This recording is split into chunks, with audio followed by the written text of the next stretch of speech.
The walking dead के season 2 की शुरुआत में हमें दिखाया जाता है अमेरिकी सेना ज़ॉम्बी प्रकोप को रोकने के लिए पूरे वेस्ट कोस्ट को जला देती है।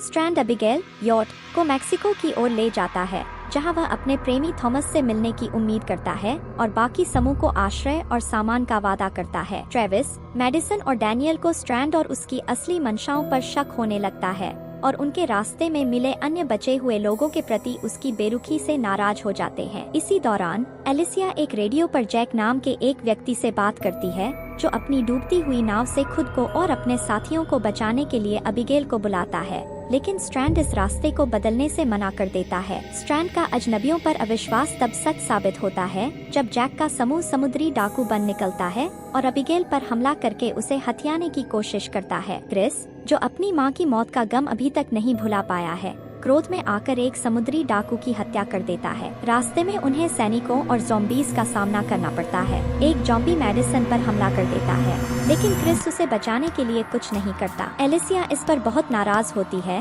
और आखिरी क्षण में अपनी मां को ज़ॉम्बी के चंगुल से छुड़ा लेती है। स्ट्रैंड अपने प्यार से फिर से मिल जाता है, लेकिन यह जानकर तबाह हो जाता है कि थॉमस को काट लिया गया है और वह उसके संक्रमण का शिकार हो रहा है। स्ट्रैंड को थॉमस को बदलने से रोकने के लिए उसे गोली मारने के लिए मजबूर होना पड़ता है। इस बीच मैडिसन क्रिस की बिगड़ती मानसिक स्थिति को लेकर बेहद चिंतित हो जाती है। वह अपनी चिंताओं को ट्रेविस के साथ साझा करती है। जब क्रिस परिसर से भाग जाता है तो ट्रेविस उसे ढूंढने निकल पड़ता है। क्रिस धीरे धीरे और अधिक हिंसक और अस्थिर होता जा रहा है। निक, थॉमस की दत्तक मां सेलिया के करीब आ जाता है। सेलिया एक कट्टरपंथी नेता बन गई है, जो मानती है कि ज़ॉम्बी मौत नहीं बल्कि एक नई शुरुआत का प्रतिनिधित्व करते हैं। वह परिसर के तहखाने में अपने समुदाय के मरे हुए सदस्यों को रखती है। जब सेलिया को पता चलता है कि स्ट्रैंड ने थॉमस को गोली मारी है, तो वह उसे परिसर से निकाल देती है। डैनियल पूरे परिसर को आग लगा देता है, जबकि बाकी लोग भाग जाते हैं। ओफेलिया, सालाज़ार की आखिरी बची हुई सदस्य,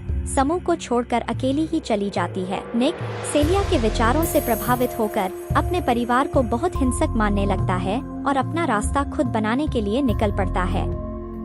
वह एलेजांद्रो नामक एक धार्मिक व्यक्ति के नेतृत्व वाले समुदाय में शामिल हो जाता है और लुसियाना नामक एक महिला से प्यार करने लगता है। जब समुदाय पर डाकुओं का हमला होता है तो एलेजांद्रो डाकुओं को मारने के लिए ज़ॉम्बी के झुंड में कूद जाता है। निक और लुसियाना बाकी समुदाय को अमेरिकी सीमा तक ले जाते हैं। इस बीच मैडिसन, एलिसिया और स्ट्रैंड पास के एक होटल में बचे हुए लोगों के समुदाय में शामिल हो जाते हैं। यह होटल धीरे धीरे अन्य बचे हुए लोगों के लिए एक आश्रय स्थल बन जाता है। ट्रेविस मैडिसन को ढूंढता है और उसे बताता है कि कैसे उसने क्रिस को रोकने की कोशिश की थी, लेकिन क्रिस और अधिक पागल हो गया था और अमेरिकी पर्यटकों के एक खतरनाक समूह के साथ शामिल हो गया था।